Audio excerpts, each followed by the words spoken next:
Welcome back, Fantasy Fiction Fanatics. It's great to see you again, and I hope you're doing well. Today's class is going to be on the next set of chapters for the Belgariad series, Book 5, Enchanters Endgame. I hope that you are enjoying the story so far. We are getting really close to the end. We're only going to have a couple more classes finishing up this particular novel, and then we will be done with all 5 books for this series, so it's pretty exciting. Today we're covering chapters 7 through 11. And yeah, so let's go ahead and get into today's class. We do have some things to talk about for this section, even though this section was not super jam-packed with like lots of things going on that are like really super exciting.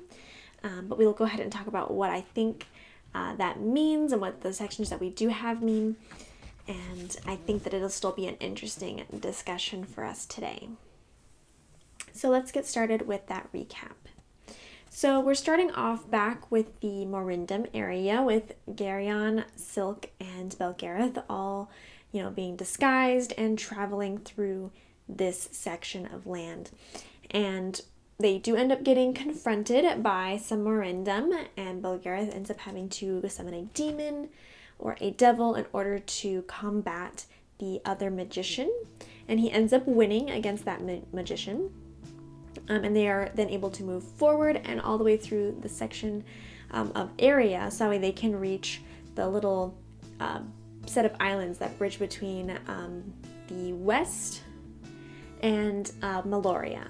So they are going ahead over to that area, and they are beginning to pass over and waiting from island to island. And then we switch over to Queen Islena, who is is the Cherry Queen, and she is kind of being overrun by the bear cultists, and the whole kingdom is kind of being slowly taken over since she is being unable to combat the head priest.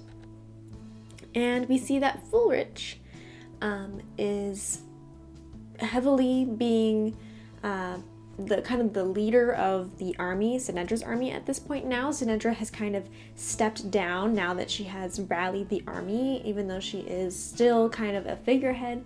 She's not actually running the particular army. And King Fulrich is kind of in charge, mostly because he's in charge of the food and the supplies, and so he is setting the pace of the army and dictating a little bit more about what is happening with them. And they are moving extremely, extremely slow. And then General Verana comes, much to Sinedra's happiness. She really likes General Verana, and he is inspecting all the troops, whipping up the army back into shape once they had been, because they've been lazy and kind of carefree since there had been no action and nobody to inspect them. So he is whipping them back up into shape, getting them back into order, and and the army is still continuing to move forward, even if it is at a slow pace. And then we cut to Rand Baroon, who is very, very invested in the army now. He is kind of obsessed with it, and all of his days are kind of looking at where things are and how things are moving. And we even see the scene where he's sleeping with all the pieces, gold pieces that represent his daughter, as well as the major players and leaders for this army. And then we see at the end, Islena has finally stepped up in order to save Anheg's life and pushed him out of Cherik because she was kind of blackmailed from her friends to do this, though this is something good because this was something she was supposed to be doing. So she's finally pushing the bear cultists out of Cherik and making sure their influence is being loosened. So we see a little bit of a triumph there at the end. So that's what we have going on right now. And we have kind of a slow little period with these sections here. It's not super exciting, not a lot's going on. We have a lot of slow pacing and a lot of slow moving of this army, which we'll go ahead and talk about a little bit more in our discussion today. So let's go ahead and move on to our first topic. So that topic is going to be that there is a change of focus in this set of chapters. So previously, we have been mostly following Garion and Sinedra, and those have been our two kind of focal points throughout any times during the book, for the majority of the point. But here, in this set of chapters, we have a real change in focus on what's going on. We are no longer focusing on Garion getting to Meloria. We're no longer really focusing solely on the army, though we have had some sections in this set of chapters that are focused on Sinedra and the army. But the main focus is not Sinedra or the army at this point. We have a much wider focus, and two main things are kind of going on with this change of focus. We've got first the building war. And why I say that is because, yes, the war is being started, it's coming about, but there hasn't been any engagements yet. The war has not officially had its first battle. Right now, the things are racking up and building up to a war that's actually going to become violently engaging. So both sides have not engaged each other yet. So we are still building up this war. It has unofficially started by, the fact that they're gaining an army, and that the army has already been set up for the other side, but we have not actually had any actual engagement. So we are focusing on this budding war that is slowly building and taking place and being prepped up, ready to clash. And this war is changing or affecting the whole world. The entire world has been invested in this war, and it is changing a lot that is going on right now. We have a focus now over many different places. We visited several different locations a couple of different times in the course of these chapters. We see that the priests are trying to gain extra influence while the kings are away and are unable to defend their station. So we see the priests are slowly rising up and trying to take more and more power in multiple locations. So it's not just the bear cultists. We also have priests in other areas that are trying to insinuate themselves further into the decision-making process and trying to take the queens unaware and trying to use their inexperience, or what they deem as inexperience, to their advantage in order to insinuate themselves in the leading spot. And then we also have Nicaea, who is trying to kind of play both sides, and we see that the war is building, that the war is affecting them in the fact that they have not chosen a side officially, and now there is an opportunity for them to kind of play both sides and try and be on whatever side is the winning one. So we've changed the focus from one character and one goal to a very broad picture of this building war. Not only that, we are seeing a broad picture versus a very narrow picture. Before, we used to be focused very narrowly on what was happening with Garion, what was happening with Sinedra and building that army. Now we're taking a couple steps back and we're looking at this big picture, overall picture of taking a step back from Garion. We're not really looking other than that first chapter of what's going on with Garion. Instead, we're looking at this huge picture of what's going on in the whole world. So before, we were very narrowly focused. Now in these chapters, we've stepped way back as the narrator and are kind of glancing all around and seeing exactly what is going on with each area. Not to say that this is like kind of glossing over important information, because all of these things are important. But we are definitely looking at it more from a backed up position instead of a very focused position with our reading and the narration that's given to us. Is we're really looking overall scope of like what's going on with all of these people and seeing some resolutions to some problems and seeing some problems that don't need resolutions because they are getting solved right away, right as the first bud of interference is coming up. So we're seeing how a bunch of different characters are handling this war, handling people trying to take ownership or trying to overtake power while there is this war going on and the kings are away. So we're really looking at this huge picture instead of being narrowly focused. And we're just seeing how this war is affecting everybody's lives, at least for the country's lives, the royalty. We are seeing Porine, we're seeing Islena, we're seeing this tour and what they're doing there. We're seeing lots of different people and how these queens are handling the situation. We do know that in Cherik there was a little bit of a problem with the priests coming up and actually gaining some momentum before being squashed. We see Porine helping them out like they were asked to by Polgara. She recommended talking to Porine, seeing how things could be handled. We're seeing lots of people step up into their own and being a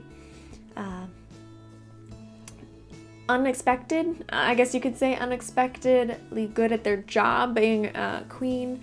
I do really like a lot of these queens that they assumed would be compliant with what they need and not understanding what the politics side of things were and why certain decisions were good or bad, that they could just manipulate them and then poof, they're dealt with and they're sent away and they're actually getting what they deserve instead of getting what they wanted. So very, very interesting.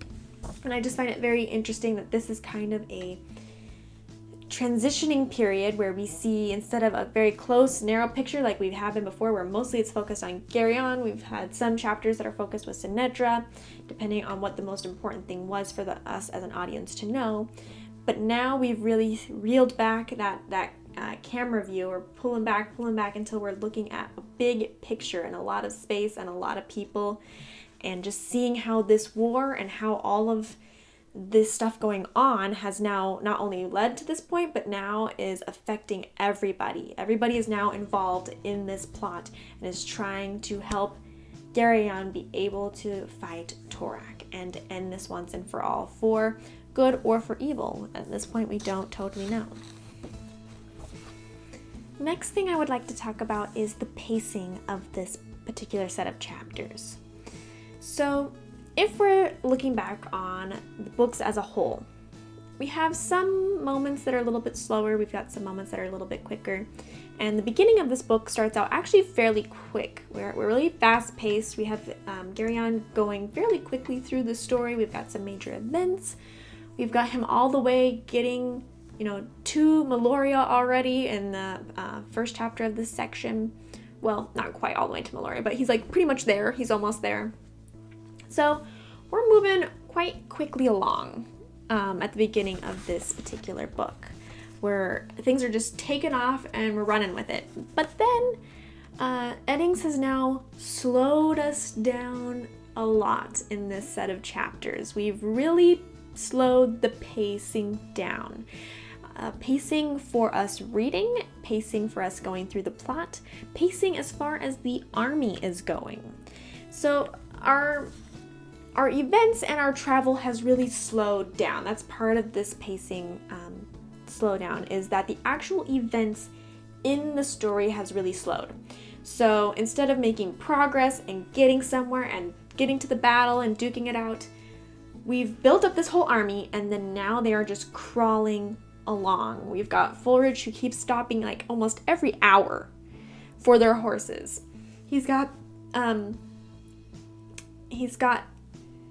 these men just inching along. We have one piece where like they're pulling the boats out of the water so that way they can take them with the boats with them.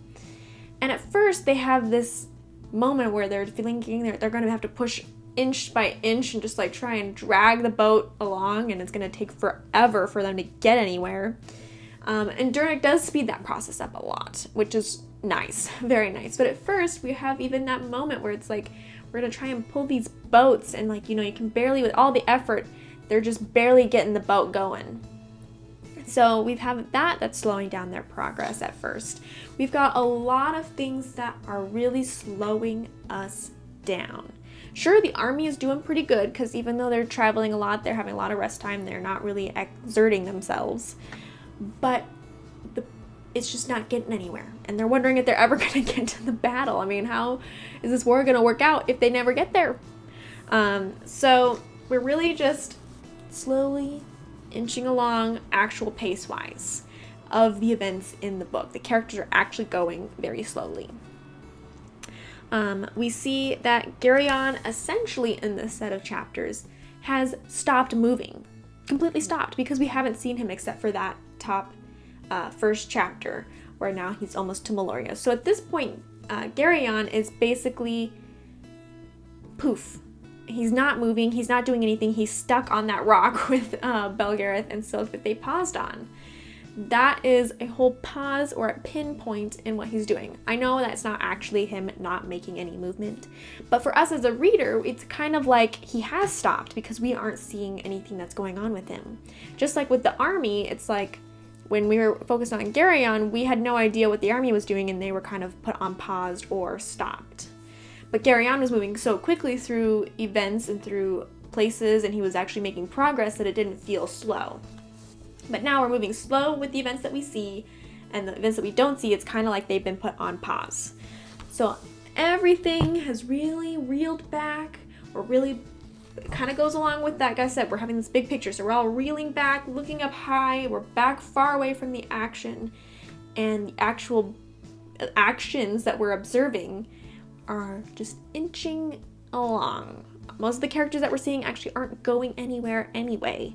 With all the queens that we're seeing and this tour, it's not like they're doing a bunch. So our pace of the actual events has really slowed. And that has then made the actual chapters that we're reading, the pacing of the plot line has very slowed down. Again, that doesn't mean that the plot line that we're having right now is not important, or that it is not essential to what Eddings is building up to for their ending. It is completely important. We are seeing things that we need to be seeing, all that kind of stuff. Eddings has put this in here for a reason, but it's also made it so that our events have all slowed and then our pacing has slowed overall, and as a reader, we're at a slow point. Now, the reason he's done that is probably for a few things. At least I can think of a few things that it has done for me. I'd love to hear your ideas on this pacing slowdown and what it has done for you in your reading, and whether you like it, whether you wish it was there, whether you wish it wasn't, whatever the case may be. But I can really see that it's really driving up the anxiety of everything happening. So it's like Garion's almost to Meloria, and then we cut away from him. So it's like, okay, he's almost to Torek, he's almost there for the fight, what's gonna happen? And then we're like, oh, we're not gonna address that yet. He's just gonna be stuck there, and we're gonna put him on pause, and we're gonna come back to him later. We have this whole battle that's supposed to be happening. The actual army is supposed to be getting somewhere in order to distract Torek so Garion can fight Torek. But we're not getting there. And instead of focusing fully on some kind of, exciting event, we're seeing a bunch of these queens that are ruling their own kingdoms at this point. We're looking at this tour and how they're managing the side things. We're looking at Ranbaroon, who is now all on board, even if officially, politically, he's not aligned. He's all on board for this army because Sinedra duped him.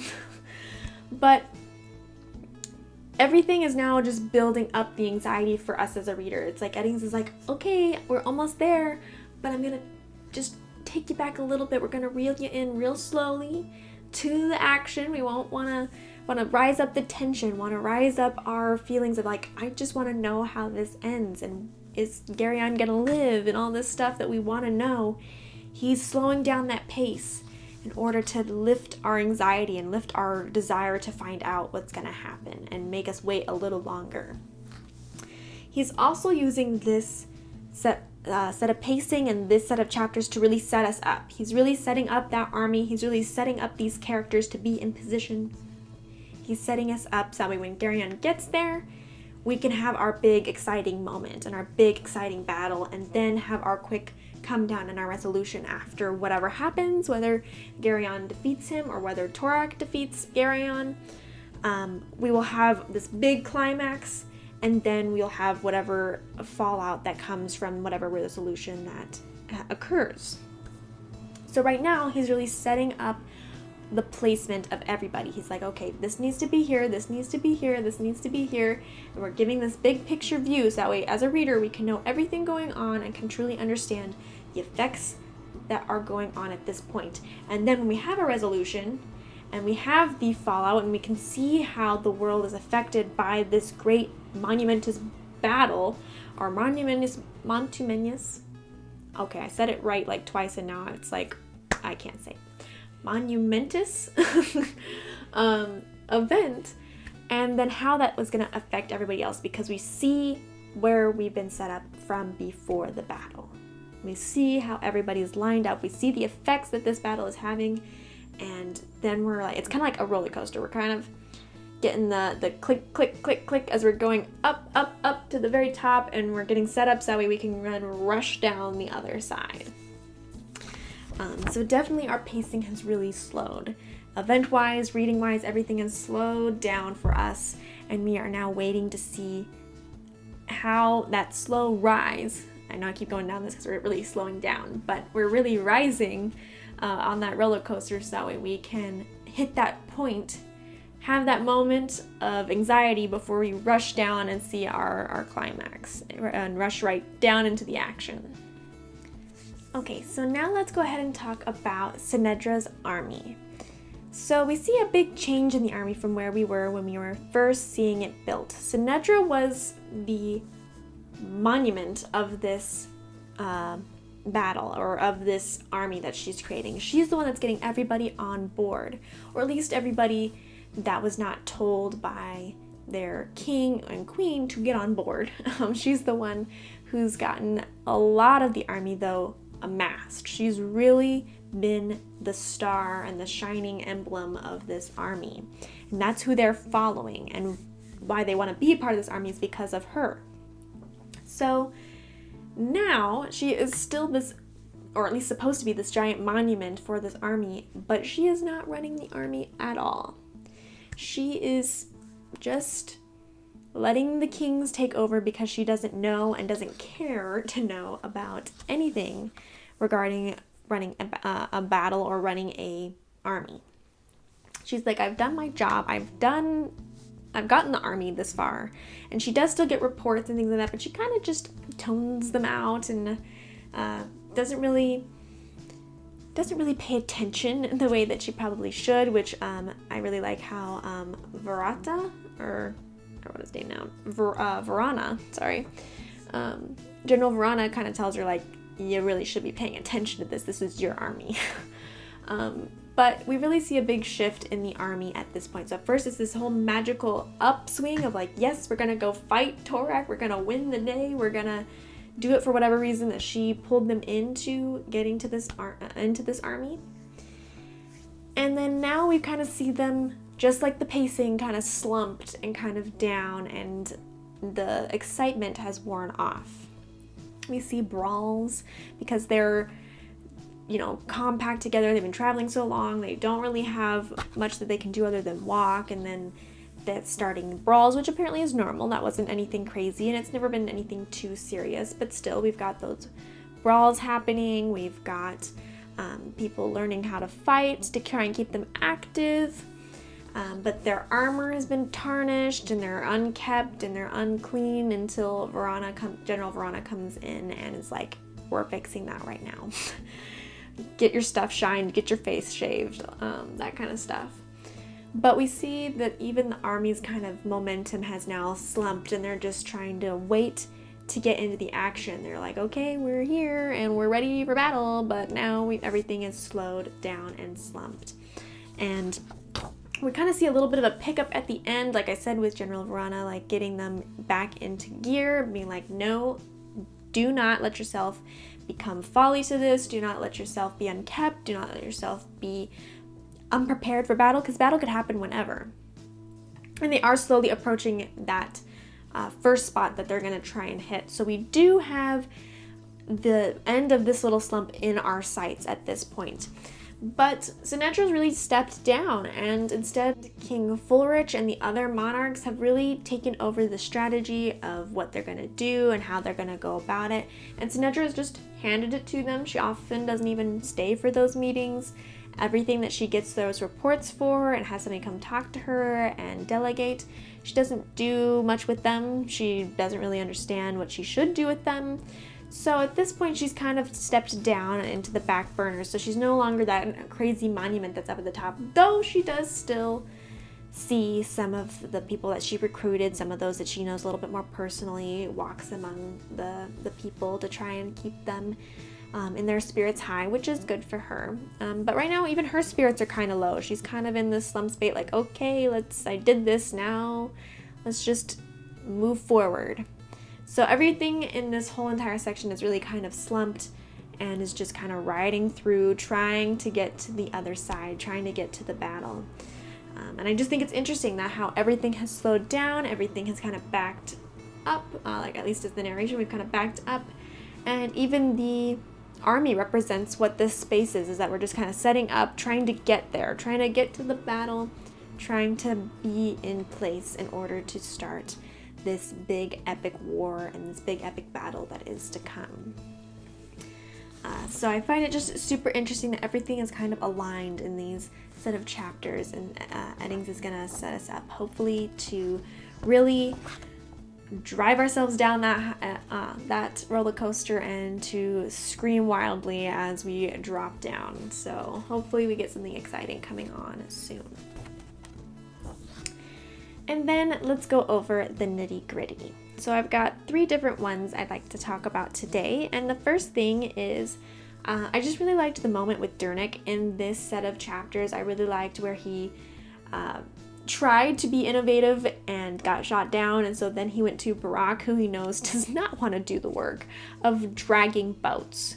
And he was right on board. They whipped up the contraption with all the wheels and just pulled that boat on there, and then whoop, all the horses could just drag the boat along. It was so easy, and all the sailors were just waving from the top of the boat, drinking, and they're like, oh, good luck down there. I really just liked that moment, especially because it came from Dernick, who I feel like is much more of a background character. Like, you know, he's there, but he's not somebody who's contributing all the time. Not like some of the other characters where they're constantly talking, they're constantly involved, they're constantly doing something.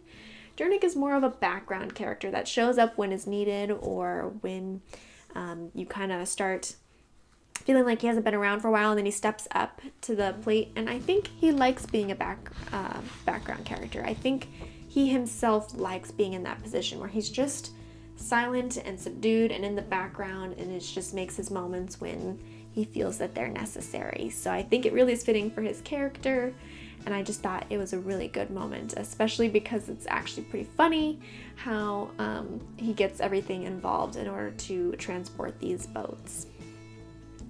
And then I really liked the addition of Adara's flower, the one that Garion made, and then we see flourished everywhere. And it kind of, I feel like, seems a little symbolic. I'm not usually one that like looks at symbolism in a story a lot. I usually feel like, not that it's bad to do that, but just I usually don't catch it, and I usually feel like you don't have to catch all the symbolism in order to enjoy a story. But I feel like with this time, with reading around, or reading this story through, I kind of noticed as a little bit of a symbolic meaning for it being the change that Garion is bringing, is that now we've added a whole new flower into existence, and it's spread.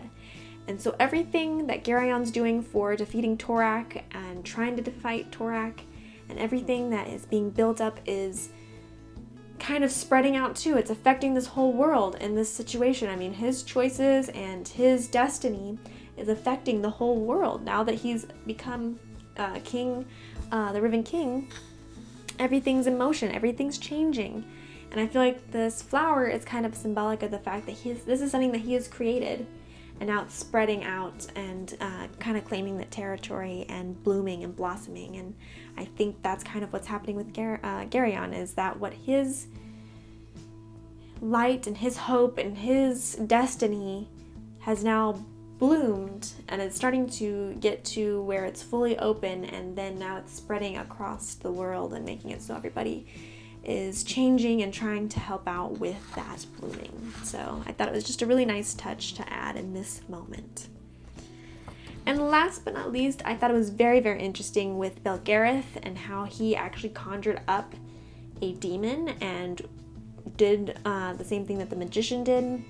I was kind of not expecting, even though I've read this before, I kind of forgot about this moment. And at first I was like, is that devil even real? Like, I mean, it doesn't seem like, as Belgariad said, it's not his kind of magic. It's not usually what he does, but it was real, and it was something that he did and was able to conquer and was able to do that. And I thought it was such an interesting moment because I was thinking it was going to be, if he had to do something, it would be kind of an illusion, but this time he actually pulled a demon or a devil out and fought with another magician, and he ended up winning, even though it was very much a strain for him. You could tell that it was still hard. So he can do even that kind of magic, and it makes me wonder if there's anything Belgariad really can't do. It really seems like he can do just about anything at this point, doesn't it? Okay, so that's all I have for this set of chapters, at least for the main story and our discussion of it. If there's anything I missed, anything you wanted me to talk about more, anything you didn't understand, anything at all, please let me know. I'd be happy to have a discussion with you and to clarify things, or to hear if you think I'm wrong, right? Whatever it is, I just love to have a discussion with you. Before we wrap up, let's go ahead and go over the trivia question. Thanks again to everybody who plays with me. I really appreciate it and always have a fun time seeing your answers and seeing who gets it right. The answer for this week's question was the Disc World Series. Disc World Series is by Terry Pratchett, one of the ones that he's best known for. Be honest, I don't think he has any other series, but please correct me if I'm wrong on that. I think this is the only series that he has. If not, it is at least his most well-known series, which is what I asked. So congratulations to Christian, Happy Hogswatch, Landon, and Paul for getting the right answers, and thank you to everyone else who submitted answers. I really appreciate it, and I enjoy playing with you. If you yourself would like to join the trivia question, you can go over to the blog, fantasyfictionfanatics.net. If you're on desktop, it'll be on the right-hand side. You'll just have to scroll down just a little bit, and then you can put in your answers. If you are on mobile, you'll have to scroll almost all the way down, and then you can see the question and enter your answer. While you're over there, though, if you would also like to get more content from me, you're welcome to explore the blog. I've got lots of different things over there, like book reviews, book recommendations, different ideas for writing tips, as well as things that I have written on different fantasy or book topics and discussed what my thoughts and feelings are about them. So if you'd like to see any of that, go ahead and check it out on there. I do have my list of upcoming reviews on there as well. And some people might also use my author and publisher logs, where I have different publishers and authors and their different blog posts that they have on their own blog, and it shows up in a feed on my website. So that way you can go ahead and check out different things and news that are happening with authors and publishers of the fantasy world. You're also welcome to join the newsletter if you want to get monthly updates from me, some personal updates from me, as well as for the channel, for the blog, and some behind the scenes there as well. Okay. If you'd like to get a hold of me, you can comment down below. I'd love to hear your comments and to see what you have to say. You can also contact me through Twitter at fantasyfiction1 or through Facebook, which is /fantasyfiction1. Both of those have updates from me every time I post something new, as well as a way to reach me directly if you'd like to get a hold of me there. You can also join me and our fellow fantasy fanatics on the Discord. The link will be down below if you decide to join, but we have several members over there talking, chatting about books, about fantasy, about other fun things. So if you want to have a place that you can chat with other like-minded people who enjoy fantasy just as much as you, please join us over there, and you're more than welcome to direct message me there as well. I'd love to hear from you. And I think that's it for me today, and I'll see you guys in the next one. Bye.